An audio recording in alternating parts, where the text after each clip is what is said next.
Eu percebo que o público também está cansado de ficção. A gente precisa mudar a nossa forma de fazer teatro, porque senão a gente vai continuar fazendo o mesmo. Eu não sei como eu vou fazer isso. Eu estou querendo saber. O Grupo Teatro Boca de Cena da Academia Odin apresenta nos finais de semana desse mês, a partir do próximo sábado, a peça Marocrinhas Frufru. O grupo está sendo dirigido pelo Francisco Vasconcelos, na direção musical a Márcia Fagioli, o cenário e figurino de Jamil Boale. Primeiro texto nosso. Quem estava lá? Marilda Lira, eu, Guarnieri, o Roberto, que também já faleceu. Roberto Vitorino. Francis Mar, e muitas pessoas, não mais, não lembro. É um elenco muito grande, né? Eram umas 15 pessoas.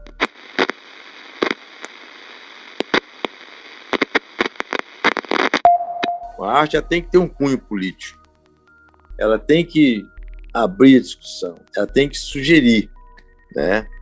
O nosso teatro, o nosso movimento, né? Ele ainda é um teatro, ainda é um movimento que carrega uma certa culpa.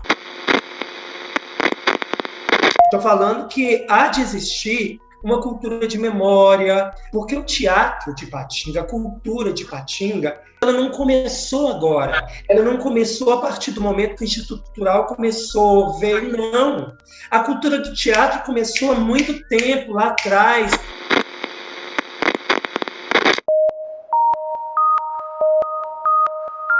Coletivo Aberto de Teatro apresenta primeira mostra de dramaturgia do Vale do Aço. Memórias e Dramaturgias do Vale do Aço. Uma conversa entre o diretor e dramaturgo responsável por iniciativas como o Grupo Teatral Boca de Cena e a Associação Procultura de Ipatinga, Adão de Faria, e o ator, diretor, produtor e dramaturgo Otton Valgas, que há anos está à frente da companhia Corpo de Prova e das Santinhas do Pauoco Produções de Comédias. Bom, eu comecei muito numa linha, vamos dizer assim, bastante acadêmica do teatro, né? Como é comum, grande parte das vezes, né? Que era pegar um texto da maneira tradicional, depois de alguns cursos que nós tínhamos feito sobre montagem e tal, textos clássicos, né? Textos infantis, né? A gente pegou muito Maria Clara Machado e Juca de Oliveira, e foi por aí.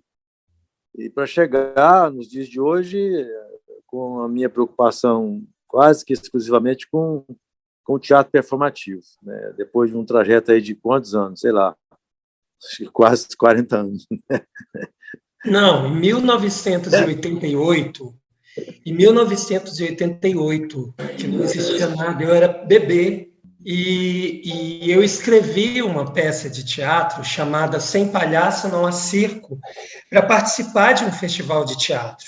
Mas eu não tinha a mínima noção do que seria isso.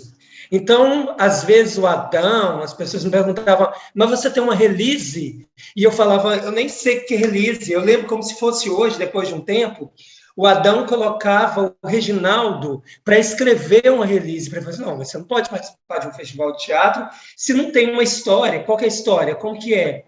E era um texto meu, que eu estudava na escola Barnabé, no bairro Iguaçu, chamado Sem Palhaço Não Há Circo, e obviamente, claro, naquela época, né, as pessoas, todo mundo correndo, a PROC fazendo o Teatro Já, na campanha do Teatro Já, Marina Santos, e a campanha e o festival rolando, as pessoas não parar para poder dar atenção para o menino de escola.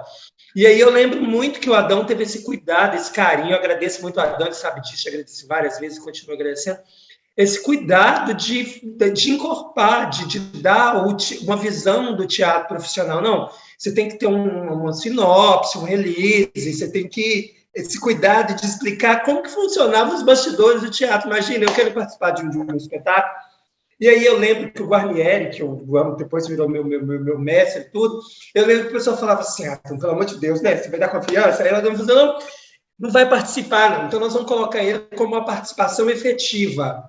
Ele vai fazer a apresentação da peça infantil dele, lá no Leste, na época era o ICMG, 10 horas da manhã. Vai sair no jornalzinho do festival, o contexto dele é porque uma felicidade incrível, eu não acreditava naquilo.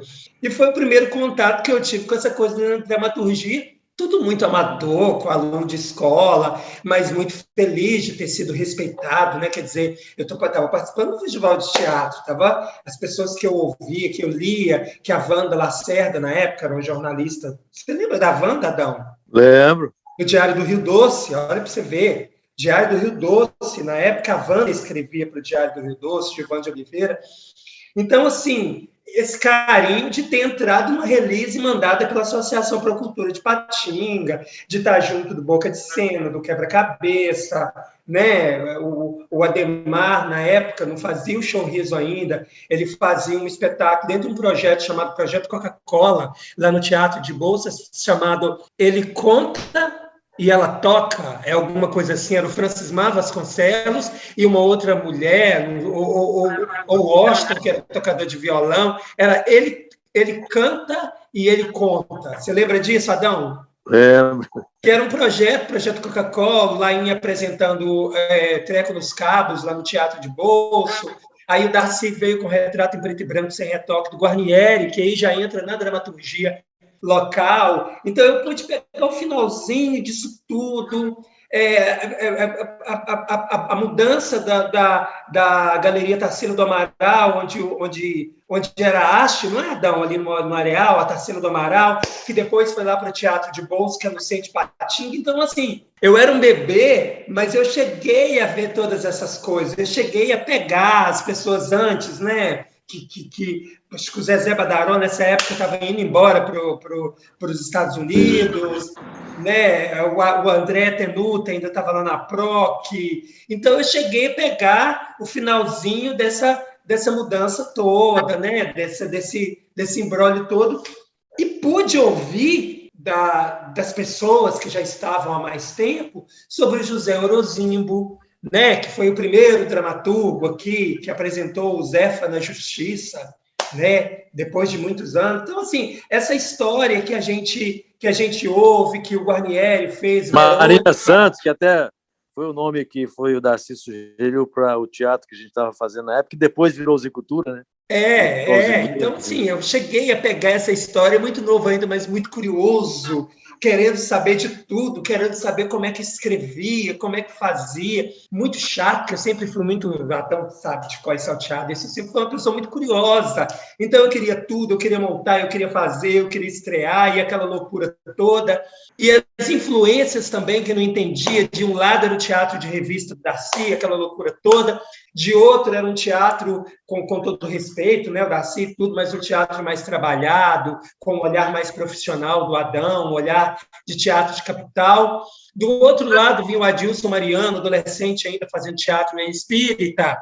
Então, e o Antônio Amaro fazendo esse teatro marginal, né, do Plínio Marcos, que era Clara a Vítima, essa loucura toda. Então, eu pude participar dessa mistura, né, dessa loucura, desse momento que todo mundo queria fazer ao mesmo tempo, num teatro de 30 e poucos lugares, 40 lugares, que era um teatro de bolso, mas que as pessoas estavam entendendo um pouco de teatro, aí o Hotel Magalipa dava um apoio, a PROC sempre conseguia um apoio também para poder sustentar o teatro dos outros, e eu pude ver um pouco da dramaturgia própria das pessoas crescendo. Tudo bem que não era uma dramaturgia talvez rebuscada, uma dramaturgia talvez muito acabada, mas naquela época a gente tinha como referência aí, que chegava para a gente o Grupo Galpão, que vinha com o espetáculo de rua dele, a Comédia da Esposa Muda, que falava mais pobre que a chuva, aquele alemão Martim Molitor, que esteve aqui também, dando uma oficina, aí o Boal teve uma rápida passagem por aqui com o Teatro do Oprimido.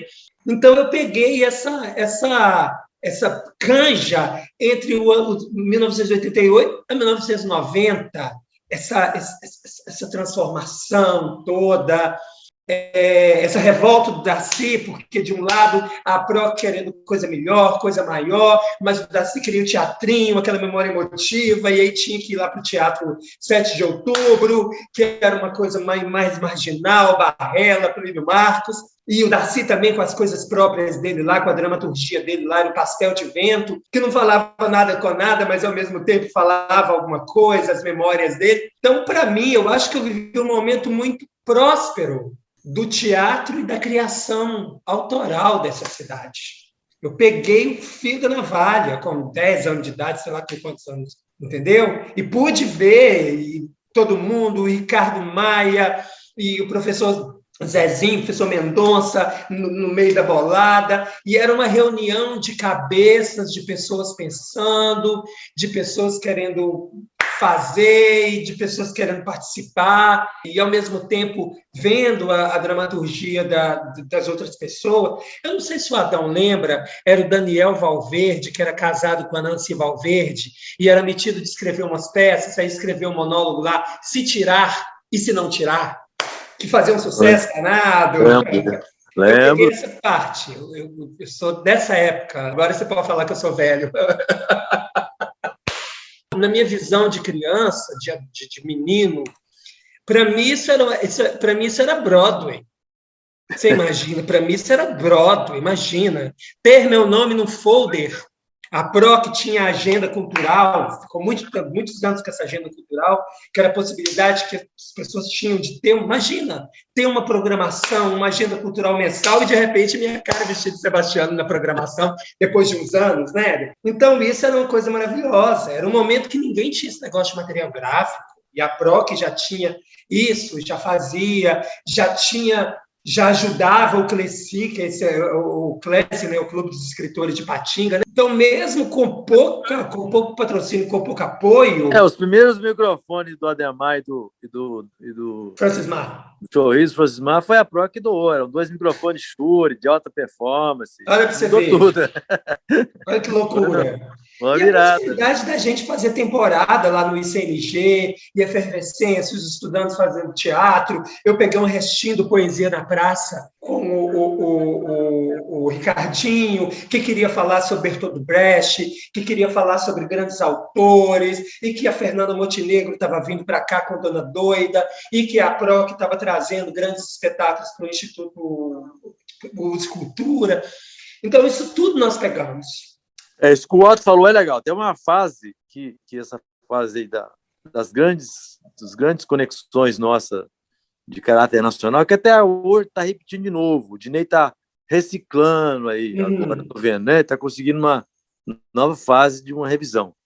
Isso foi muito forte para a geração aí do Otto, que veio logo em seguida com a gente, né? Que foi esse contato com o Unirio, um contato com os grandes do eixo Rio-São Paulo, mas a gente não trazia Zé Dias, tanta coisa maravilhosa. Trazia para conversar, para dar oficina, o Guilherme de Belo Horizonte. Zé Dias trouxe, o Zé Dias, ele realmente, quando a PROC trouxe o Zé Dias para cá, e o Zé Dias foi um parceiro grande, né, Adão? O Zé Dias, ele veio muitas vezes trazer essa visão da cenografia, do entendimento do que é o espaço cênico, o que é estar ali, o cenário, a responsabilidade desse casamento entre a dramaturgia, a cenografia e a iluminação. Então, isso, através da PROC, o Zé Dias trouxe essa visão do conjunto para a gente, né, da importância do cenário. Isso. Porque até então, nos primórdios, a gente fazia igual barata, né, Adão? A gente ia aprendendo uns com os outros, né? Barata mesmo, se procriando ali naquele meio, e não tínhamos não tínhamos referências de antes, né? Acho que assim, são 2 nomes importantes no início nosso, não sei se você lembra bem, do Guilherme Marques, que foi o... Claro, que depois ele fez o Eco, o Guilherme dirigiu O Mercador de Sonhos do Guarnieri, lembro muito. Foi o Marco, né? Ele deu muita aula para nós e trouxe muita novidade. Ele e o Zé Dias, que você está lembrando muito bem, um olhar muito bom seu, né? Que foi os 2 pilares, assim, de ordem de dramaturgia, de estética, né? Que foi firmando o que a gente vê hoje até em diversas situações aí que levou o Vale do Aço a esse namoro eterno que estou vendo de novo aí. Estou vendo um forte momento de novo, sem perder a nossa característica. Mas aquilo que eu sempre falo, o Vale do Aço ele é grávido, está grávido de muita arte, de muita criação. Só não pariu ainda, né? Você vê o próprio Otto, que eu chamei de meu Shakespeare, né, Otto? O Shakespeare foi isso aí para a Inglaterra mesmo. É para o Vale do Aço? É para Minas? Sim. Mas eu queria... Não tem negócio de global, eixo em São Paulo, detesto isso. Não. Mas a Ipatinga não pariu. Mesmo o Otto, que foi longe, não pariu como ele merece. Eu acho muito pertinente e importante é que não se pode e não se deve apagar a memória do Teatro do Vale do Aço.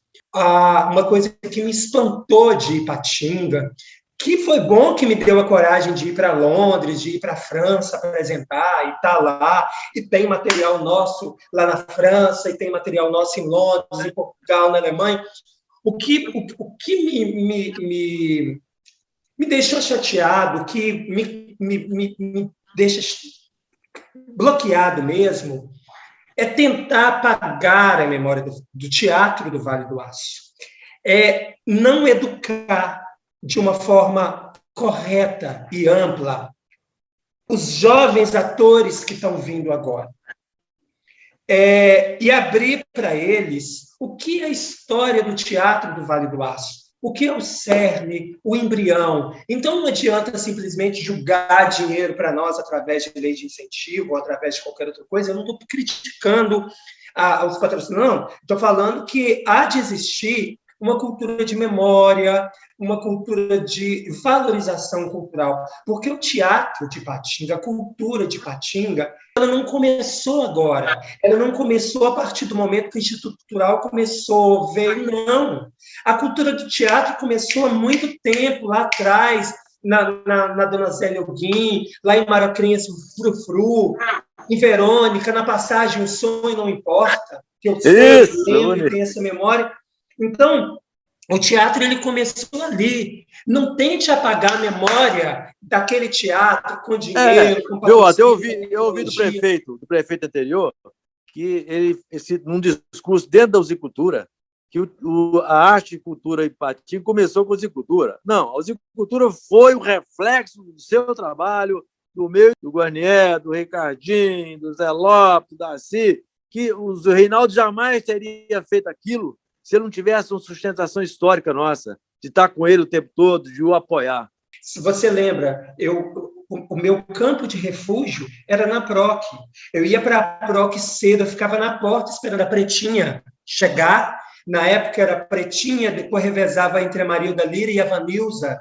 Eu ficava ali na porta, esperando a PROC abrir, para eu passar o dia todo na PROC e vendo o movimento. Então, eu, com toda a minha inocência de adolescente e criança, eu vi o quanto a PROC, a Associação Pro Cultura de Ipatinga, brigava e estava ali com o doutor Rinaldo e mandando e-mail, mandando fax. Era um fax, eu lembro que na época era fax. Muitos fax vinha, fax entrava, telefone e aquela loucura toda. Então, eu sou prova viva, eu estive lá, eu vi. E os movimentos também, junto às pastorais, ao Dom Lara, a Paixão de Cristo que eram feitas, os movimentos grandes que eram feitos. Então, eu vim dessa cultura, eu participei disso tudo. Então, eu acho muito de mau tom, não é de bom tom, a gente não preparar essa nova geração que está chegando agora. E é uma pena que nesse nosso Brasil e nessa cidade, por exemplo, as pessoas têm uma memória tão curta, e é por isso que eu sou muito fiel ao besterol, porque eu faço armadilha. Quanta coisa maravilhosa o Souza Lobo nos trouxe. Meu Deus do céu. O Adão sabe disso. Souza Lobo é um artista. O Souza Lobo, eu dancei balé com ele durante bom par de tempo. Era meio um pouco de baile dele. Ele era bailarino e cenógrafo do caralho. Mas eu acho que quando a gente fala de memória, quando a gente fala de dramaturgia, são coisas que precisam estar registradas.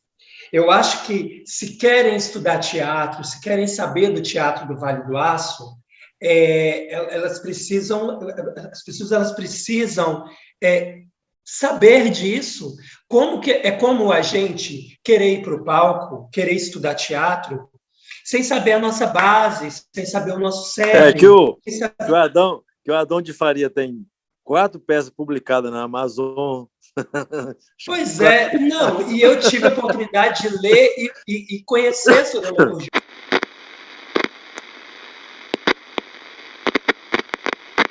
Eu sou aquele publisher anônimo, né? Praticamente desconhecido. Mas não vê o caso. O que importa é que eu tive uma parceira, que era a Lília, que foi minha grande animadora. O Otto conheceu ela muito. Muito. Minha ex-companheira e atriz, que me levou para Curitiba e tal. Então, ali partiu uma vontade dela, mais dela do que minha, de colocar as aulas que eu dava para eles, né, num livro, num teatro. Aí nasceu, o primeiro foi Poética da Episteme e Arte. Foi publicado pela KBR, tem nas livrarias. Ele é um tratado sobre o teatro que eu penso. Ele pode estar meio datado, mas ainda é muito do que eu faço hoje na performance. Tá? Se é que eu posso falar assim. E depois eu resolvi publicar as peças que eu tinha escrito antes. A primeira peça que eu fiz e dirigi foi Se a Perpétua Cheirasse. Está publicado também, pela mesma KBR. Tem ela e mais as Comédias dell'arte. São 2 Comédias dell'arte. El Finto Marido e Arranca Dentes. Um texto que eu fiz do Conovádio. Eu peguei e elaborei o texto para poder montar num festival nosso lá, o segundo festival. Está no mesmo livro. Então, é o segundo. Então, são Episteme, Arte, esse livro de 3 peças, e mais um outro, que chama Uma Peça Íntima, que tem 2 peças. Não estou lembrado do nome da outra. Tem a peça íntima e um outro texto feito em conjunto com os atores. Esqueci o nome do danado. Foi eu, o Pedrinho, o Dinei, a Lília, uma turma mais nova na época, que está também nesse livro. Então, são 3 publicações que eu fiz. No total dá 4 peças, eu acho, mais um livro teórico, conceitual, um livro pequenininho. Tá? Então, que resume, de alguma maneira, o que eu fiz nos últimos anos. Isso foi até 2015, eu acho. A última publicação foi 2015, que foi quando eu publiquei a primeira peça, que foi essa dos meus tempos de Ouro Preto. Então, uma lembrança, umas reminiscências de Ouro Preto, tá? Que chama Se a Perpétua Cheirasse, que é até o nome de uma música, tá? Do meu tempo lá, que envolve muita música, todas envolvem muita música. Então, isso é a história narrada, a escrita que eu tenho, o pouco do que eu fiz, né? No mais, foram várias adaptações, nessas eu nunca publiquei. Inclusive, Dom Quixote, Nadão. Dom Quixote foi adaptação minha, Chapeuzinho, A Branca de Neve, a própria Mulher Sozinha te mexeu nela, todas eu mexi muito, né? Essas últimas, inclusive, são fragmentos de vários autores. Né? As mais fortes, que eu gosto muito. As mais fortes, foi uma adaptação também. Muito. E assim por diante. Então, hoje muito isso daí. Eu peguei uma última que eu levei a Curitiba, que chama Antígona e Agora. Foi Liala, mais a Bárbara, que estava comigo, e o marido da Liala, o ex-marido da Liala, que era também uma adaptação da Antígona com os textos de um colega meu, que eu conheci virtualmente, ele é do Espírito Santo, não. Ele é de Santa Catarina. São 2 textos maravilhosos. E assim vai, são mais por aí. A gente está sempre satisfeito. O meu sonho é virar o Otto, na verdade. Certo? Eu queria levar meu teatro para o público do Otto, mas o Otto não deixa. Né? O Otto é o papo aí nessa questão. Então, não posso... Então, eu fico com o meu teatro conversando com os amigos, né?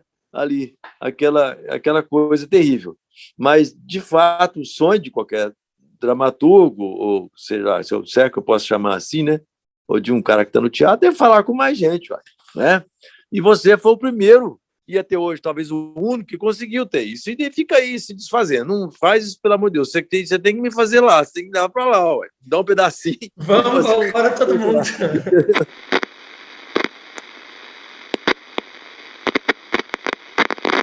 De ler e conhecer sobre a dramaturgia. Olha, eu fiz o Mago do Boiadeiro. Eu fiz aquela versão maravilhosa do Chapeuzinho Vermelho, Uma História Mal Contada. Você lembra? Você me chamou. Eu fiz uma participação afetiva. O Mago de Boiadeiro foi maravilhoso, né? Foi a peça íntima. Foi texto meu. Uma peça íntima, que é uma peça que poderia ter em qualquer centro teatral do mundo. Eu e o Adão, a gente conseguiu fazer uma coisa maravilhosa em 1999, que eu trouxe do Rio um texto datilografado do Dario Fo, que foi Uma Mulher Sozinha, mas o Adão já tinha referência do Dario Fo há muito tempo. Ele falou, não, chega, já conheço, não precisa me mostrar, eu já sei. A gente só tem que criar a concepção. Eu falei, mas eu vou fazer uma dona de casa, e aí usa... Não, você não vai fazer nada disso. Você vai raspar essa sua cabeça, e nós vamos fazer uma coisa androgenia. Nós estamos no outro tempo. Esquece Marília Pêra, esquece aquilo. É outra coisa. Vamos fazer leitura. Dinei, faz leitura com ele, eu não lembro quem. Vamos fazer leitura, para você entender o texto. Mas é porque a gente precisa colocar uma casa. Não, a gente não tem uma casa. Nós vamos criar elementos, vamos criar falos. Eu falei, o que é falo? Nós vamos criar pênis, vaginas. E aí foi uma coisa... Nós ficamos 2 meses em cartaz, né, direto, de quarta a domingo, lá no Unileste. E o espetáculo ele foi tomando forma, foi... Né? Depois que eu quis mostrar, e aí mudei, coloquei um outro título, uma outra coisa, mas a essência está lá, a marca do Adão está lá. O Adão pode entrar na justiça e querer os direitos autorais de direção a qualquer momento. A Mulher Sozinha foi... 99. Final dos anos 90, isso, 99. Logo que eu cheguei do Rio de Janeiro explodindo. Logo que eu cheguei do Rio, fiquei 4 anos no Rio, fui para lá em 96, 97, 94, com o Didi, 94, 95, 96, 97, 98, fiquei 4 anos lá, o Didi veio antes, eu continuei passando fome, passando aperto naquele Rio de Janeiro, e aí em 99, tudo mudou, fui fazer espetáculo Adão. Em 2000, o Guarnieri já cresceu o olhão, falei, isso vai ser um sucesso. Não, você não sabe o que há atrás desse espetáculo foi que o Guarnieri já tinha amizade com você. O Guarnieri falou, Adão, pelo amor de Deus, me ajuda. Ele estava indo para BH fazer um filme, parece, com a Marília Pêra. Eu falei, Guarnieri, eu estou sem tempo demais. Eu estava fazendo um trabalho com o Ricardinho na universidade. Aí falei, puta, que saco esse menino. Mas aí, eu tinha tido um contato com você, parece antes, numa peça lá, que você era menino ainda. Sem palhaço não há circo. Sem palhaço não há circo. Aí eu falei, vamos lá. Aí foi legal, mas foi a montagem, eu amei muito, né? Lógico. Aquilo foi uma loucura, né, Adão? Cá para nós, Uma Mulher Sozinha foi uma loucura. As pessoas, os alunos, os professores, uma coisa de doido. E aí, o que acontece? 98, mas ali começou a minha queda maior para o teatro performativo. Foi muito ali, com experimento com você, porque você era um ator mais eclético. Aquilo foi uma loucura, e uma luz maravilhosa, e um contra-luz.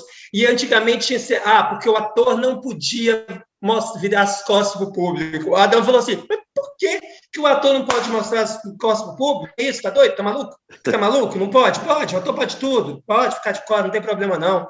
E aí eu falei, não, mas eu aprendi que o ator não pode ficar de costas para o público. Quem falou para você que o ator não pode ficar de costas para o público? Depois, se o Eugênio Barba faz um espetáculo com 10 pessoas de nacionalidades diferentes, é um sucesso. Você lembra disso, Adão? O Eugênio Barba estava com um espetáculo, não lembro, com 10 atores de nacionalidade diferente, o Peter Brook, eu não lembro, inglês, indiano, e isso estava vindo, estava bombando, ia participar de um festival de teatro. E aí foi aí que eu aprendi que o ator pode tudo, que essa escolaridade, essa coisa do teatro antigo, isso precisava ser quebrado. Tinha cenas que eu vi no Teatro Kabuki que eu não tinha como trazer alguma coisa daqui para o nosso teatro. Você entendeu? Eu Eu acho lembro que eu e o e- Ricardinho tínhamos uma paixão pelo Peter Brook e pelo Bob Wilson, assim, inigualável, né? Então a gente foi atrás deles para ver. E vimos. Imagina, a única maneira de eu ouvir esses nomes, eu não conhecia esses nomes, imagina. Claro, eu tive um contato com o Dario Fo, porque a Unirio levou o Dario Fo, e eu assisti com o tradutor lá na Unirio e tal, Nós mas fomos encontrar com o Geraldo Thomas pessoalmente. Depois maravilhoso. com o Bob Wilson no Rio. Nós conversamos com ele. O Ricardo sempre foi, não sei se você chegou a conversar com ele, que era meu partner assim, no teatro, né? Era o meu taumaturgo, vamos dizer assim. Ele tinha muita informação, desde o tempo da Casa de Cultura, lá de Fabriciano, que o Ricardo foi meio que o elo com esse passado antes de mim aí em Patinga, que foi, ele tinha uma casa de cultura aí no Caladinho, atrás da universidade, tinha um teatro que na rua que tem até o nome do pai do Ricardinho, que era o teatro onde a Eliane Santos começou, Manoleta Lustosa, que é né? onde está o cara que patrocinava, que era um amante do teatro, era um psiquiatra que está até lá hoje. Não? Ele tem um hospital lá, que é o Carlos Vieira. Esse teatro gerou Manuelita Lustosa, que foi inclusive fazer novela para Globo. O marido o dela Carlos que Vieira também não faleceu, não? faleceu os dois, ela e o marido já. Faleceram. E de lá saiu o Zé Lopes, saiu o Guarnieri, teve lá um tempo. Não, a O Aurora da Minha O Ricardo Vida. era muito novinho. A Aurora da Minha Vida foi montada também lá, não foi, Adão? Tá lá. A Aurora da Minha Vida, na Maldição. O Ricardo, quando eu conheci, ele estava com 16, aí eu estava com uns 24, o Ricardo com uns 16 anos, por 17. Mas ele estava fazendo Chicó numa peça lá nesse teatro, que foi a base, vamos dizer assim, de dramaturgia que a gente trouxe para cá, as informações e tal, né? É lógico, depois tivemos contato com o Guilherme, depois com o Rio, que expandiu mais. Mas já tinha uma história muito grande lá com esse Teatro do Carlos Vieira, na Casa de Cultura, nos anos... final dos anos 70, início dos anos 80. Tá? E depois, quem ficou dessa turma, aí fazendo, era eu e o Zé Lopes, que também morreu. Né? O Francis Mar também teve lá um período. O Ademar também teve, está aí hoje ainda, né? Mas o grande começo, eu até narro isso num livro, que eu escrevi a peça íntima, eu faço uma introdução contando esse caso, quando eu conheci o Guarnieri. O Guarnieri foi meu grande duplo. O Ricardinho foi nosso, vamos dizer assim, nosso crítico, que virou quase que meu irmão depois. Mas no início, no Boca de Cena, quando começou, eu não conhecia o Guarnieri, eu não conhecia o Ricardo. O Ricardo eu conhecia num festival de teatro, que eu fazia o papel da morte, um texto que eu não mais lembro o nome, e o Ricardinho era o júri. E aí eu conheci ele pitando um cigarro de palha na porta da Academia Alguinha, aí no Santa Mônica. Aí descendo no dia do ensaio de dança, uns 3 anos antes, eu conheci o Guarnieri. Estava ele, o Jamil Boali, que é um cenógrafo conhecido no Vale do Aço. Jamil maravilhoso, imagina. E foi quando o Guarnieri... Isso foi em 83, 82. Eu dançava balé e ele não fazia, ele cantava. Ele fazia parte de alguns cantos por aí. Que me chamou para montar o Boca de Cena. Mas está aqui, ó. O Grupo Teatro Boca de Cena da Academia Alguinha apresenta nos finais de semana desse mês, a partir do próximo sábado, a peça Marocrinhas Frufru. O grupo está sendo dirigido pelo Francisco Vasconcelos, na direção musical a Márcia Fagioli, com o apoio da Corporação Santa Cecília, o cenário e figurino de Jamil Boale. Depois do sucesso estrondoso nos espetáculos de sábado e domingo passados, o grupo de teatro Boca de Cena apresenta hoje e amanhã na Academia Alguim Marocrinhas Frufru, às 20 horas. Primeiro texto nosso. Quem estava lá? Marilda Leira, eu, Guarnieri, o Roberto, que também já faleceu. Roberto Vitorino. Francis Mar, E muitas pessoas, não lembro, era um elenco muito grande, né? Eram umas 15 pessoas. 86, está aqui, ó. Tem um blog da PROC, que vocês não conhecem, chama a PROC Patinga. Muita informação lá, tem uma linha do tempo com muito, muito material gráfico. A PROC Patinga, ou Ipatinga PROC. Olha que coisa linda que a Dona Zélia escreveu naquela época. Eles precisavam de um espaço e nós de um grupo atuante. Bonito. Dona Zélia Alguim. Dona Zélia Lima. Ela Eles foi nossa gostavam de... grande mecenas na época. Ela participava muito de perto do grupo. É, Orientava. E eu eles dançava com precisavam ela, de né? um Eu espaço era e aluno nós do dela outro. de balé clássico, nessa época ainda. Quem lembra de Carmen Verônica? Você nem sabe quem é Carmen Verônica. O Adão lembra da Carmen Verônica. Demais. Eu sou da época daquela Aliás, louca de lembrei Carmen agora, Verônica. tinha antes que eu não pensava nela. Carmen Verônica foi uma paraibana que veio morar aqui em Ipatinga, morava no Areal, e ela tinha uma referência muito boa, porque tinha trabalhado na juventude com Elba Ramalho, e ela queria montar, conhecia de Molière, queria montar Molière, O Médico à Força, que conhecia de Gota d'Água, de Buarque de Holanda, e ela tinha uma personalidade muito forte, né? Ela doida, depois foi embora, eu não sei que rumo tomou, se Carmen Verônica morreu, mas ela também fez parte da história do teatro aqui do Vale do Aço, né? Era uma atriz muito foda da Eliane Santos, né? Carmen Verônica, não esqueço nunca da Carmen Verônica. E olha, a minha memória é uma memória, em se tratando de história do teatro, eu costumo falar. Se vocês me colocar para falar sobre filosofia, arquitetura, psicologia, eu não vou saber nada. Mas o teatro, talvez eu não fale tão bem, mas eu busco ter esse conhecimento e, principalmente, agradeço pela base do teatro, da história do Vale do Aço, que é através dele que eu posso exercitar o saber, né? Que é engraçado que a gente sabe, e sempre tem uma coisa, né? Sempre tem um Kazuo Ono que aparece, sempre tem um Marcel Marceau que surge aí do não, como assim, Kazuo Ono, teatro japonês, né? Sempre tem, né, uma coisa que a gente vai, que cai no nosso colo e aí a gente vai pesquisar, mas eu não sabia disso, isso aí. E aí eu descubro, por exemplo, que o Eugênio Barba ele passou pelo Brasil, que o Bob Wilson teve em Ouro Preto, imagina! Você sabe disso, Adão? Estiveram aqui em Belo Horizonte, ficaram presos, ditadura, gente presa. E você fala, gente, o Teatro Internacional teve em Belo Horizonte, ficou preso em Belo Horizonte, vieram fazer uma apresentação em Ouro Preto, e ficou preso em Ouro Preto.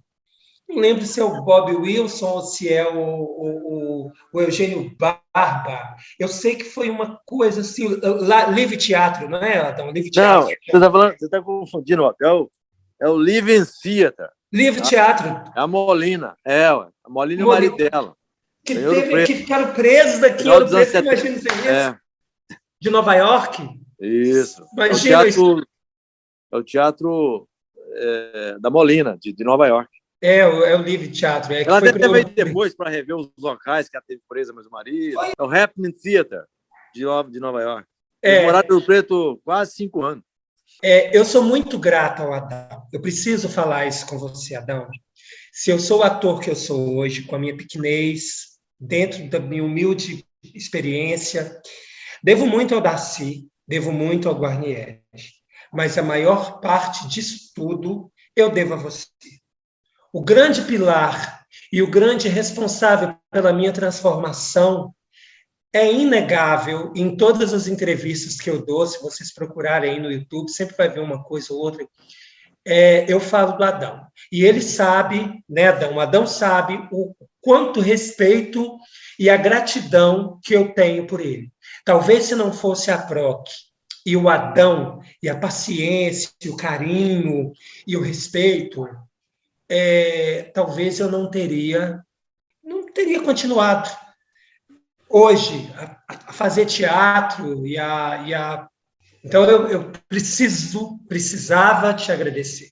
Muito obrigado, viu, Adão? Obrigado. Nós nos amamos. E esse agradecimento ele vai ser um agradecimento eterno. O Guarnieri sabia disso, o Darcy sabia disso, já te falei algumas vezes, mas eu agradeço muito. E todas as vezes que eu vou entrar em cena, eu juro para vocês, eu elevo o meu pensamento aos meus mestres, às pessoas que foram responsáveis por eu hoje estar podendo levar um público melhorzinho ao teatro, ter a oportunidade de ir para Londres, de ir para a França e fazer essas bobagens que eu ando fazendo por aí. Obrigado. O Darcy escreveu Santinhas do Pau Oco em 1988 para poder participar de um festival realizado pela PROC. Então, Santinhas do Paoco foi um texto que o Darcy escreveu, uma dramaturgia própria dele, e que tinha muito a ver com aquele momento, o índio que foi queimado, chacina na Candelária, a Mercedes Sosa, que estava vindo com força para o Brasil por causa dos movimentos do PT. Então, a Mercedes Sosa, ela cantava muito sobre o povo dela, mas que tinha muito a ver com aquele momento, né, Adão, de 88, de Chico Ferramenta, caminhando e cantando e seguindo a canção, e ela cantava do Herme Negrito. Então, Darcy escreveu a Santinhas do Paoco. Eu acho que pela memória dele, as coisas do Colégio Angélica, então, Darcy ele que deu o primeiro pontapé em Santinhas do Paoco. E é injusto, quando eu vou dar entrevista, eu não lembrar e não citar, porque tudo aconteceu por causa do Darcy. Obviamente, eu peguei aquilo, eu achava o texto muito chato, porque era muito político, porque falava sobre o Sarney, não tinha nada a ver mais com o momento, com o ano de 2000, quando estreou Santinhas. Eu mudei tudo, fiz um besterol, fiz uma coisa toda, mas a dramaturgia, o texto, o cerne, o início, a ideia, é do Darcy. O Darcy fez em 88, eu estreiei em 2000. Em 88, eu já tinha visto, mas em 88 eu não entendia do que estava se falando, né? Não tinha nem como eu entender. Em 99, em 2000, tinha essa mudança de hábito, esse filme. E eu falei, não, Freira, o filme estava fazendo muito sucesso e tal. E aí me deu a ideia, vou fazer uma peça de Freira. O Guarnieri queria que eu montasse... a gente estava saindo do Uma Mulher Sozinha. A verdade é isso. 99, 2000, eu estava me tornando independente, eu também estava misturado com Farroupilha já. E o Guarnieri queria que eu montasse a Aurora da Minha Vida ou As Criadas do Jean Genet.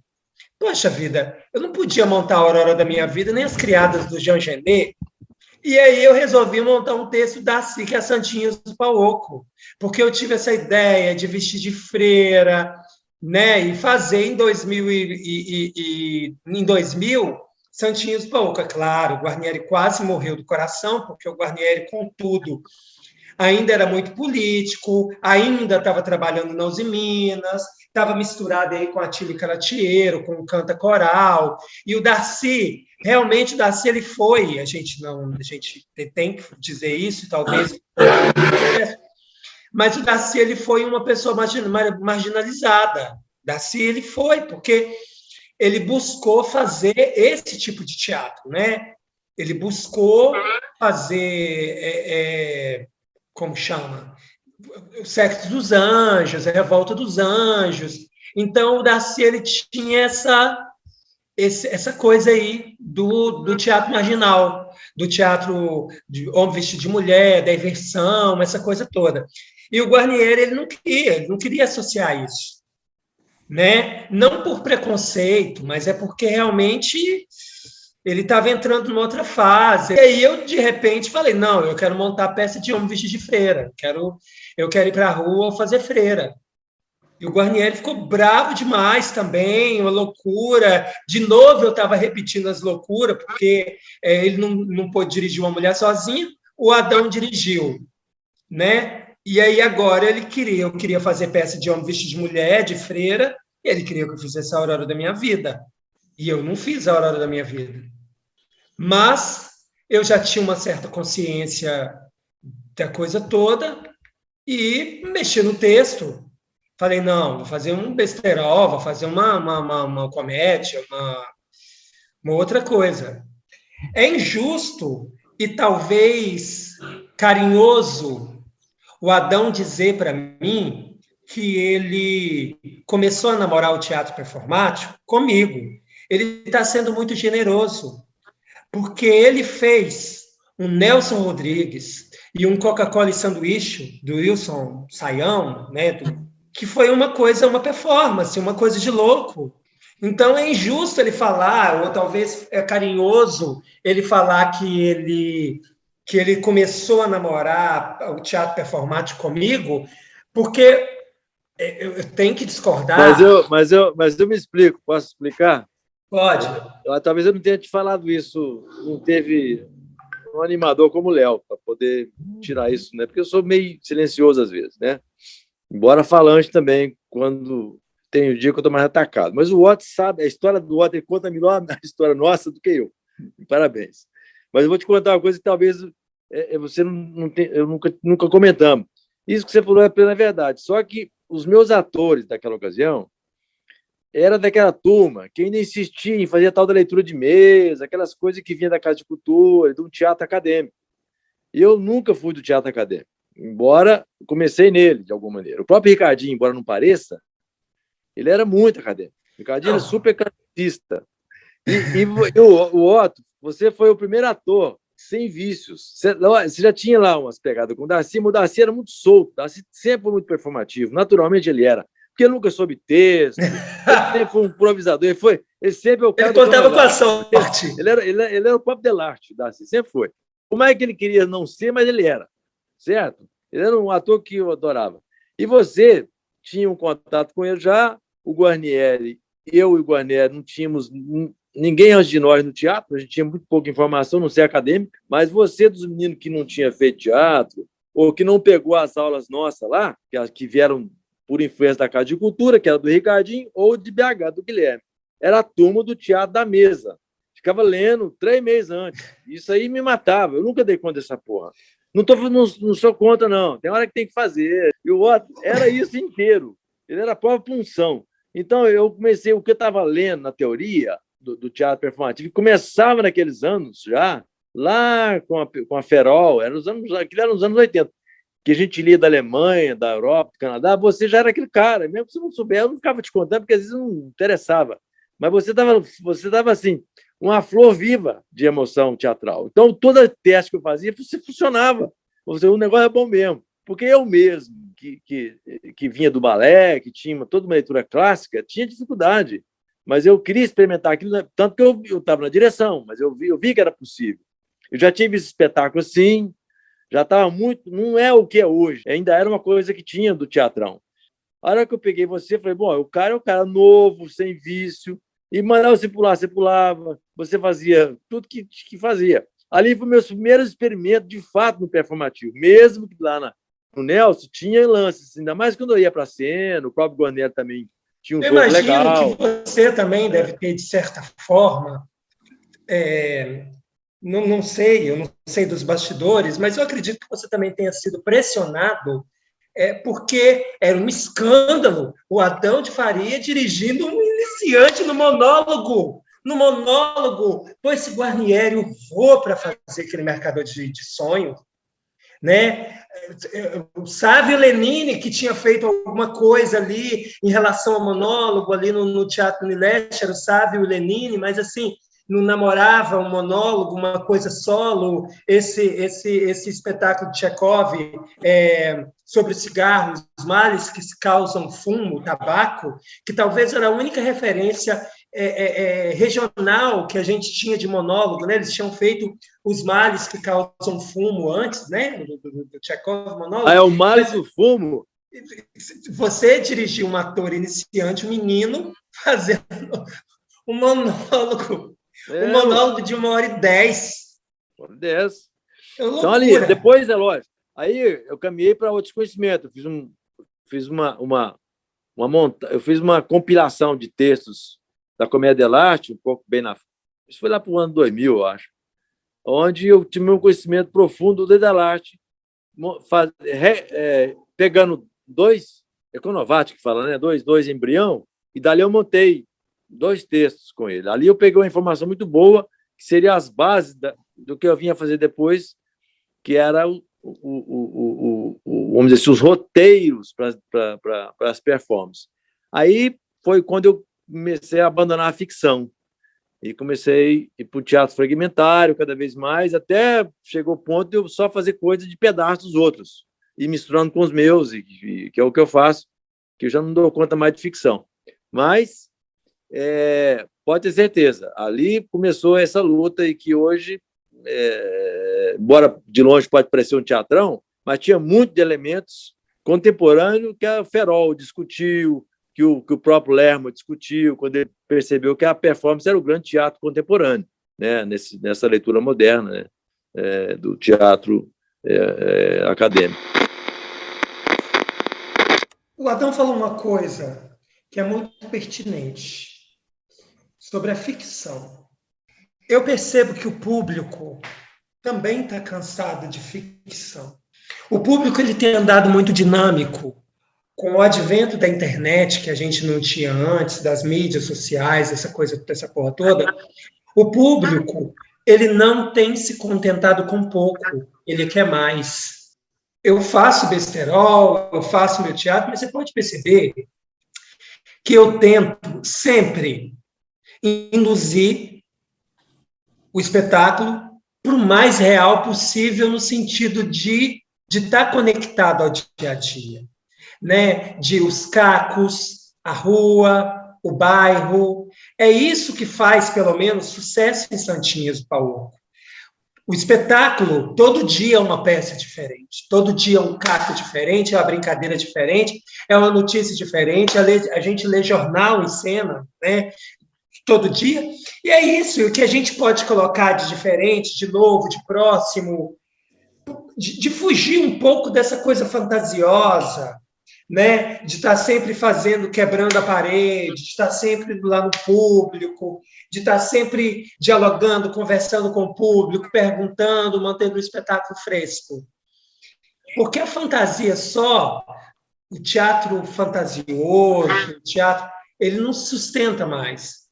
A gente precisa mudar a nossa forma de fazer teatro, porque senão a gente vai continuar fazendo o mesmo.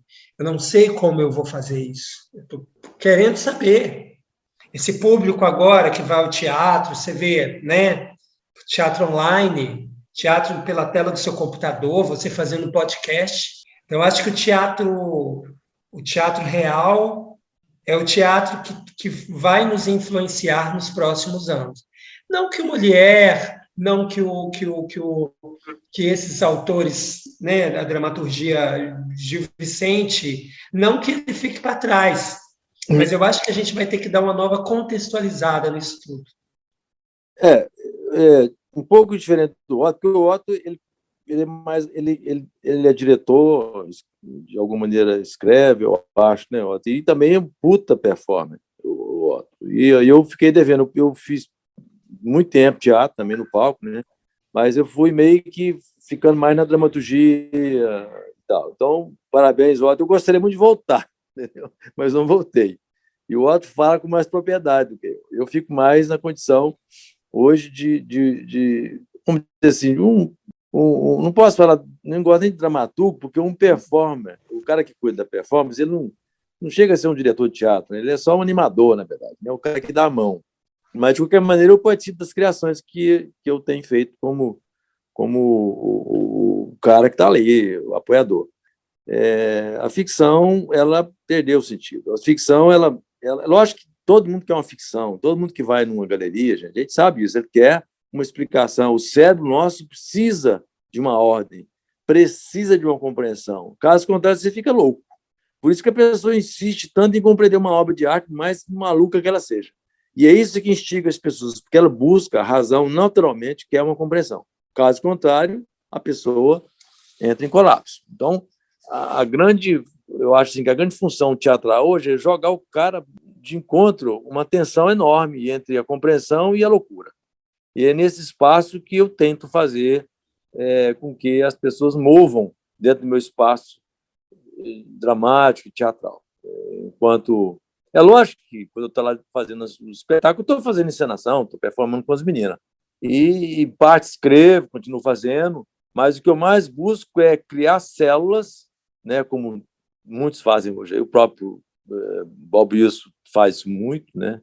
O próprio Gerald Thomas está muito nesse sentido hoje também, mas eu parti para a fragmentação absoluta, que eu chamo de absoluta. Mas eu ainda levo, eu quero levar a plateia a sair do teatro bipolar. Esse é meu sonho. Se toda a plateia sair do teatro completamente bipolar, ou TBP, eu fico muito feliz, porque aí eu boto ele para poder fazer uma guerrilha.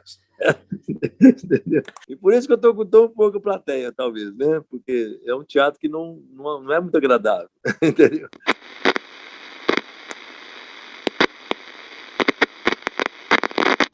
Uma coisa eu não posso esconder, e vocês que são meus amigos de teatro, vocês sabem. De 2000 a 2020, eu fiquei muito popular. Talvez eu tenha, perante esse público popular, eu tenha feito uma coisa que é reverter a situação do santo de casa não faz milagre. Adão, até anteontem, eu fiquei 15 dias, eu fui para Madrid e fui para Portugal. Então, eu dividi os dias e fui para esses lugares ver o teatro. Né? Eu queria ver como que estava a reabertura, cheguei anteontem. Para ver como que está, para estão voltando como. Eu percebi, por exemplo, em Portugal, tem muito brasileiro lá, muita gente daqui de Minas, então as pessoas me reconhecem bem na rua, gritam meu nome, porque aquilo lá está infestado de brasileiro. Me livrar da vaidade é um exercício que eu faço sempre, por quê? Enquanto artista, obviamente a minha vontade é falar de uma dramaturgia sofisticada. Na minha pequenez, o que é uma dramaturgia sofisticada? É fazer um Frank Wedekind, estar em cartaz com uma obra que eu pudesse falar, olha, eu estou fazendo Molière, eu estou fazendo um Chekhov, eu estou fazendo um Arrabal, por exemplo. E, de repente, eu que li muito Arrabal, que conheci Frank Wedekind através de você, que foi ousadíssimo, quando você trouxe o teatro expressionismo, quando você trouxe o Despertar da Primavera, Adão trouxe para o nosso dia a dia. Você imagina? Ter que abrir mão disso, me livrar dessa vaidade, para fazer um teatro popular, um teatro que muitos chamam de teatro capenga, é muito difícil, porque, embora eu esteja nesse lugar, eu gosto do grande teatro. Eu queria discutir, eu queria fazer teatro para um público que, no final, eu pudesse fazer um bate-papo. Então, assim, não vou negar para você que isso, em um determinado momento, feriu meu ego, porque isso não é um currículo. É um currículo, talvez seja, mas não é um currículo, você vai fazer um teste, uma coisa que você fala, é o Santinho do o quê? É Santinhas do Paoco, uma peça de feira. Então, livrar desse ego do Otton que estuda, né? Não sei se vocês chegaram a ver um pedacinho do documentário, a gente precisa de dinheiro para lançar. Eu fiquei 3 meses em Stratford, lá em Londres, com meu inglês terrível, tentando filmar e falar da minha forma, quem é Shakespeare, e fiz o vídeo, filmei a casa de Shakespeare, aquela Instituto Anne Hathaway, que é da esposa do Shakespeare, que ninguém vê aquilo, está lá no YouTube, no canal do YouTube, Teatro dos Outros, trechos, ninguém assiste aquilo, o povo não quer saber. Quando eu boto Santinhas do Palco lá, todo mundo vê, hahaha. Mas me livrar desse orgulho, desse ego, dessa vaidade, é muito difícil. Entender desse público, quando eles gargalham, ter esse parâmetro e tentar, através da gargalhada deles, da observação deles, entender o que eles querem, para que lado está caminhando esse tipo de teatro. Se é isso que o público consome, se é isso que me dá o de comer, se é isso que fez meu nome, né? Eu saio em qualquer lugar aqui do estado, dessas cidades aí, eu passei por mais de 40 cidades, é muito bom e gratificante, e com isso eu reestabeleço o meu elo com a minha vaidade. O que é a minha vaidade? É saber que não importa o grau, a escolaridade, a cor, as pessoas, elas, de alguma forma, foram ver o meu teatro. Né? Elas levaram para elas o que elas acharam importante naquele momento, que é quando eu falava o nome do bairro, quando eu criticava, de certa forma, um vereador, ou quando eu falava da rua esburacada lá do Caravelas, ou quando eu falava da praça de alimentação do shopping. talvez, se eu fosse participar de uma mesa redonda com grandes diretores, não sei, mas eu acho que os diretores hoje eles estão tão modernos também, né? Estão querendo tanto dialogar com o dia a dia, eu não sei se seria discriminado. Mas eu acho que isso tem muito a ver com a minha dramaturgia, com a minha forma de fazer teatro. Mesmo quando eu fiz o Alto da Compadecida lá, que eu devo dizer que o primeiro Alto da Compadecida, quando eu fiz com o Dilei, com a Poliane, com o pessoal, eu acho que ele era mais genuíno, não tinha dinheiro, mas, ao mesmo tempo, ele era muito próximo desse diálogo com o público. Eu sempre imprimi isso, esse frescor, né? Mesmo quando eu fiz lá o Mercador de Veneza, eu acho que nessa loucura minha, e nessa minha entrega, no assassinato da minha vaidade, que eu vejo que a minha dramaturgia, ela contribuiu para o meu crescimento, e talvez essa popularidade que eu imprimo na minha dramaturgia, talvez dê esse frescor e esse gostinho de não ficção. Eu reconheço ainda que eu faço teatrão, mas é um teatrão consciente, porque eu sei exatamente o público que vai consumir, né? Eu sei o que eu quero fazer. Mas é claro que a minha vaidade, ela ainda pede para fazer uma coisa diferente, uma coisa inovadora, discutir com outras linguagens. Mas é o que eu posso oferecer agora. Eu vejo, eu posso fazer um depoimento aqui, tá? Eu entendo isso, completamente o que você fala, tá? Mas talvez esse ponto que você coloca me faz compreender. Você já me falou isso outras vezes nesse sentido, mas eu vinha pensando aqui enquanto você estava falando, que eu acho, assim, numa boa, é porque eu estou mais velho, eu acompanho vocês muito de perto, mais que vocês imaginem, mesmo não estando aí, tá? E você, então, você foi na minha casa várias vezes, já me contou vários casos, né? Eu fico vendo assim que talvez você não tenha dado conta da sua importância, Otto, na boa. Eu, quando vejo você falar isso, eu fico triste, sabe? Eu entendo a sua vaidade, tá? É óbvio. Mas, assim, cara, na boa, você sabe fazer qualquer teatro, só. Você fez o outro, não foi... Lógico, tem grana, você precisa de grana. Nós precisamos de grana, sim, precisa, todo mundo. Mas esse teatro é um teatro muito complexo. É o teatro que chega nas pessoas. E você pode falar o que bem quiser. Eu não posso falar com esse teatro. E você tem a pegada da comédia, em todo sentido. Você é um animador, quando você entra com aquela sua meia listada ali, acabou, ué. Você é o próprio alecrim, ué. Não precisa mais nada, cara. O teatro é aquilo ali. O resto é bobagem. Na boa. Talvez, quando eu quis falar grávido, talvez você é o cara que mais pode ser esse filho da gravidez total. Lógico que você já foi para longe, mas assim, eu quero ser sublime.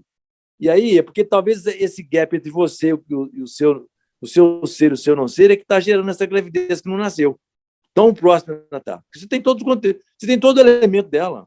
Quando eu falo que você parece com Shakespeare, rapaz, não foi? Eu li muito sobre ele para te falar isso. Aí. Não é porque eu estou querendo fazer uma brincadeira com um amigo que eu gosto, não. É porque é isso mesmo.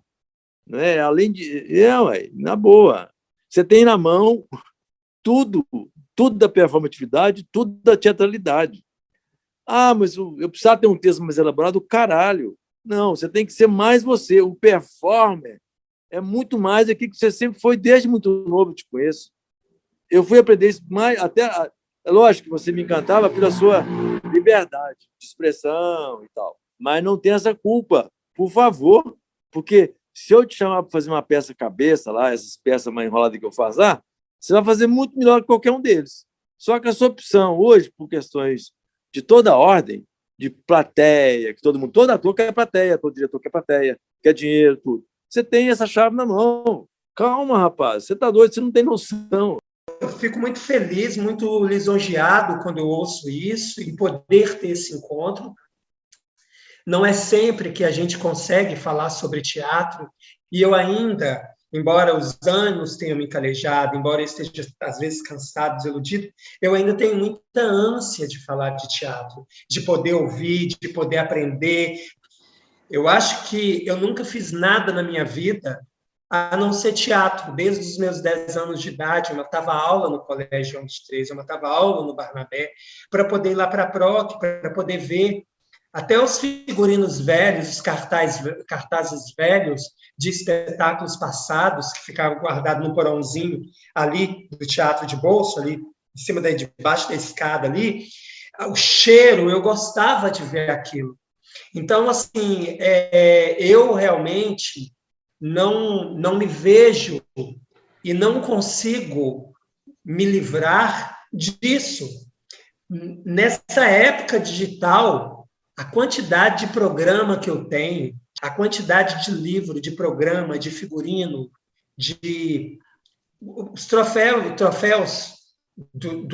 dos festivais, dos festi, tudo, está tudo comigo. Imagina que esse prêmio pesado de inox, está tudo de madeira, eu tenho tudo, está tudo guardado aí, porque eu dou muito valor a isso, a memória.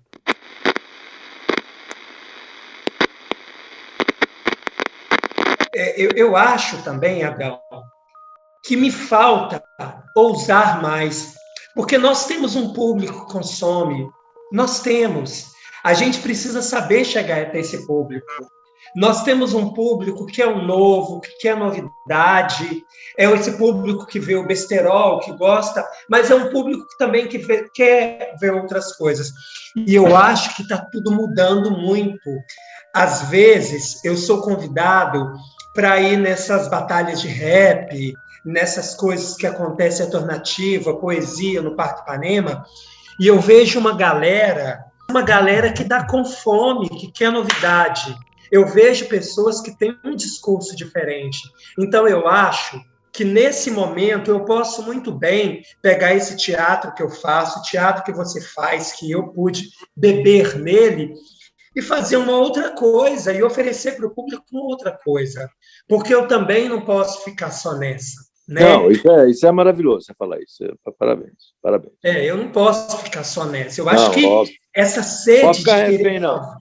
A gente não pode ficar refém. Um artista não é refém. Mas o artista, quando ele fica refém, a gente fica incomodado.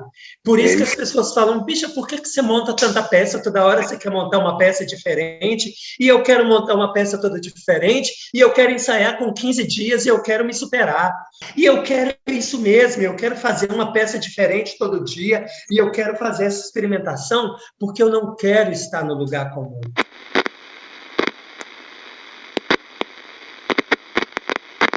Eu praticamente comecei a mexer mais fortemente com o teatro aí, e tinha toda uma leitura do local. E participei na política, no trabalho, na arte aí dentro. Então, é difícil falar que não expressa, né, o que está aí no Vale do Aço. Óbvio que eu sempre via brigando, por que não falamos mais do Machacali? Por que não conta mais dos ancestrais? Como é que começou? E eu sempre tento colocar isso no espetáculo, mas fica às vezes um tremeguste. As pessoas não gostam disso, tem que ter uma delicadeza para falar. E eu vi que vocês também se deram muito bem com esse negócio aí, e isso eu vi acontecer, né? Buscando essas raízes aí e tal. Mas, de uma maneira geral, ele é um teatro que remete lá no começo do marxismo, socialismo, lá nas portas das fábricas na Alemanha, você pode ter certeza. Que o Zé Dias falava isso muito de nós, tá? É um teatro ainda, ele está ainda um teatro rebelde, de alguma maneira, seja na performance, no que você fez, no que o próprio Otto fala, com as críticas dele, com os deboches dele. Ele está, de alguma maneira, falando, é a linha de ônibus, olha o que ele fala. Ele está sacaneando com todo mundo, né? Olha que cidade operária que a gente é e tal. Quer dizer, olha como é que está lá ainda na origem da discussão marxista. Só que, olha, revisto, em outra condição, tal. Então, eu hoje nos vejo assim, todo mundo, praticamente, do mais simples ao mais complexo. Tem esse peso da grande indústria, de uma terra colonizada, uma terra que foi, vamos dizer assim, ela foi estriada por diversas tribos, né? E a gente é o resultado disso, que está aí hoje, né? Do ouro, do índio, do minério, da fábrica e tal. Vocês não, o Otto, então, é filho legítimo disso tudo, vocês dois. Eu ainda sou meio estrangeiro, mas vivi muito dentro dessa questão da mineridade, dessas questões das minas, do minério, do metal, que o Deleuze fala muito bem, né? Onde está o metal, está a loucura, está o domínio, tá essa coisa que está a opressão, está o oprimido, né? Isso já está na história do Deleuze, na filosofia dele há muito tempo. Ele põe o metal como o carro-chefe da pujança do mundo, do dominador, né? E a gente vive isso. Então, não tem como não expressar. Por mais que a gente negue, por mais que as Minas, de alguma maneira, ela é, vamos dizer assim, nem que ela não faça, mas ela, pelo fato de ser um grande patrocinador, ela acaba que bota o artista para fazer uma arte mais comedida. E isso aí eu gostaria que não fosse, mas não tem como não ser ainda, porque a gente está, vamos dizer assim, estamos grávidos, a gravidez ainda não aconteceu, não é? Eu não sei se eu vou fazer parte dela, mas ela vai rolar um dia. É onde, mesmo respeitando o patrocinador, com carinho, mas vai ter maturidade para conversar um com o outro, criticando olho no olho, o patrocinador e o patrocinado. O artista, ele tem um perigo muito grande, porque ele vai para o jornal, ele vai para a mídia. Eu costumo falar, Adão, que são duas coisas que são inimigas da arte: a religião e a diplomacia. Olha, a diplomacia, Adão, é um problema seríssimo na sociedade atual. A diplomacia é um problema sério, porque a diplomacia, ela nos enfraquece enquanto indivíduo, ela nos deixa, ela nos obriga a seguir um parâmetro e uma identidade. A diplomacia, ela nos prende, né? E o teatro, se ele tiver muita diplomacia, ele vai ser um teatro para o velho, para o cristão, não vai ser um teatro igualitário. Eu acho que esse é o grande problema que a arte hoje tem que enfrentar. O que não pode dizer, o que não pode falar, o que não pode ser visto, o que não pode ser mostrado, porque esse espaço aqui é um espaço onde frequentam os alunos, é o que você disse, de não poder falar olho no olho, de conversar de uma forma igual, de ter um diálogo igualitário, de poder mostrar outros valores, ou não mostrar nada, mostrar no palco, entendeu? Porque você precisa ter diplomacia com o patrocinador, você precisa respeitar o que o público consome, não sei o que lá, não sei o que lá. Então, eu acho que esse é um dos grandes desafios, e é uma coisa muito séria. O Gabriel Vilela, ele esteve aqui em Patinga dando uma oficina, e ele escreveu para o UOL, que quando ele, não sei se você lembra ele falando isso, quando ele chegou aqui em Patinga, claro que ele colocou um teatralizar a coisa toda, que ele sentiu o ar muito pesado e que parece que ele estava entrando no inferno. Mas eu entendi a colocação dele, ele queria, da forma dele, poetizar e fazer uma metáfora em cima, não sei o quê, mas as pessoas não entenderam isso. Mas, em contrapartida, nós trouxemos o Nelson Brissat, que foi o curador do Arte Cidade, professor doutor da PUC São Paulo, que chegou no Vale do Aço, apaixonou, eu queria morar aí. Ó. Ele achava o local mais fértil que ele já tinha conhecido na vida. Mas ele apaixonou com o que ele viu no Vale do Aço. Então, eu falo assim, é uma questão de como é que foi a abordagem que ele teve. Como é que coloca esse assunto, né? Mas quando você fala de diplomacia, eu entendo. O momento atual do mundo, do Brasil em especial, é muito peculiar. A arte encolheu muito, mesmo no sentido assim, da liberdade de expressão. Você tem uma vantagem, que quem faz comédia, ele tem uma carta branca para falar abertamente as questões, seja de ordem religiosa, política, não dói tanto, ela só cutuca. Mas um teatro que tem uma pegada, vamos dizer assim, que seja, vamos dizer, menos cômica, ele é altamente perigoso. Você pode ser demitido, caçado, até preso, estão falando em prender. A arte tem que ter um cunho político. Ela tem que abrir a discussão, ela tem que sugerir, né? O nosso teatro, o nosso movimento, né? Ele ainda é um teatro, ainda é um movimento que carrega uma certa culpa, uma certa oposição, não é? Então, isso talvez tenha a ver com o fato de que ainda a gente está refém dos patrocinadores, que é importante, tá? Mas é talvez pela famosa síndrome que o Nelson Tento falava, que é a síndrome do vira-lata. A gente tem que parar de ser vira-lata, né, Otto? A gente não é vira-lata, ou seja, a gente tem que assumir a nossa rubrica inteira. A gente é o Vale do Aço, a nossa arte é a expressão mais legítima do Vale do Aço, né? Mesmo que a grande parte de nós não conheça a história pregressa do Vale do Aço, que gerou isso daí, que é essa zona litigiosa, que é uma chacalia, essas coisas, alguns já inserem e tal, mas que isso nos tornaria ainda mais forte para poder ter mais argumento e respeito pelo grupo patrocinador ou pelo dominador, é tentar abrir discussão para além e para quem da nossa geração. E aí, talvez é que vai ganhar muito mais força modificadora e poder falar de igual para igual, coisa que, me perdoe se vocês acharem o contrário, mas ainda nós não damos conta de olhar no olho do dominador. Né? A gente tem que ter uma arte, porque a arte, ela, você vê, olha, haja vista a questão do presidente da extrema-direita, que o que ela mais teme é a arte.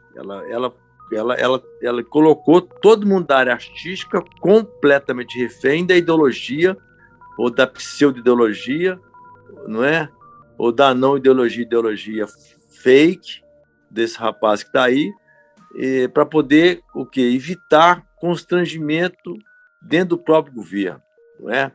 Porque a arte, ela sempre foi e sempre será, o teatro, principalmente, é nele que começa as grandes discussões da mudança do mundo.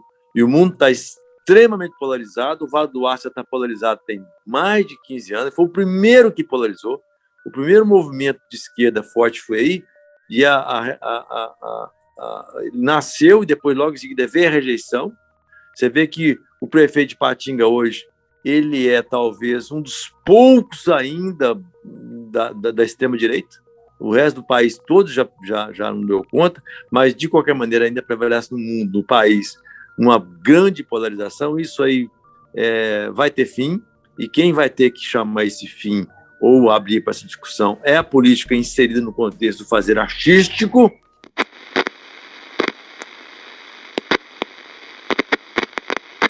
Só fechando, o podcast, na verdade, resume em parte o que eu estou falando, essa iniciativa do CES.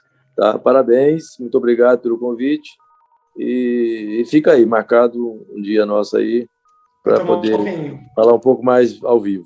Vai ser um prazer. Vai ser um prazer. Agradeço muito a oportunidade de estar podendo falar com o Adão, que eu sinto muita falta de conversar com o Adão, porque ele me esclarece, ele abre ele dilata a minha visão, e ele sabe disso, não estou puxando o saco, a gente não precisa disso mais, mas ele me fortalece e me dá certeza de que eu estou no caminho. Isso é importante.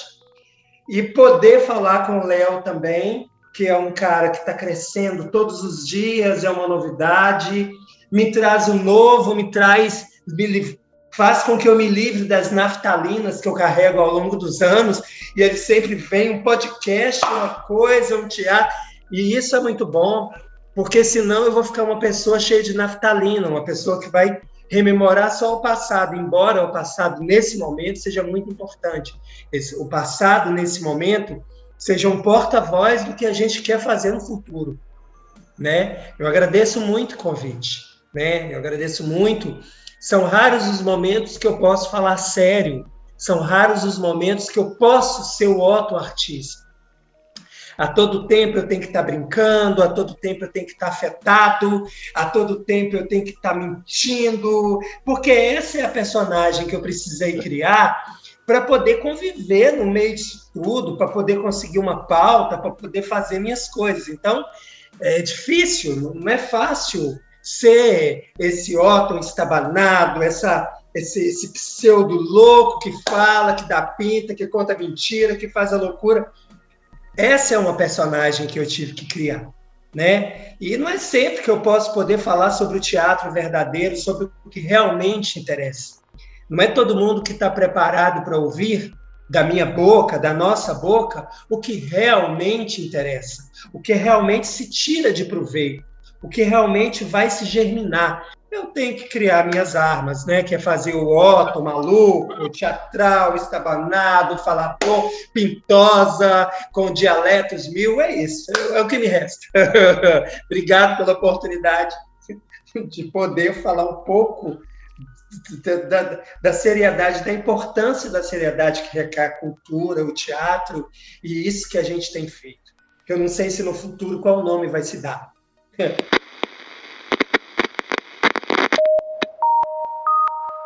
Memórias e Dramaturgias do Vale do Aço. Uma conversa entre o diretor e dramaturgo responsável por iniciativas como o Grupo Teatral Boca de Cena e a Associação Procultura de Ipatinga, Adão de Faria, e o ator, diretor, produtor e dramaturgo Otton Valgas, que há anos está à frente da Companhia Corpo de Prova e das Santinhas do Pauoco Produções de Comédias. Primeira Mostra de Dramaturgia do Vale do Aço. Realização: Coletivo Aberto de Teatro. Projeto executado com recursos do Fundo Estadual de Cultura. Governo de Minas Gerais.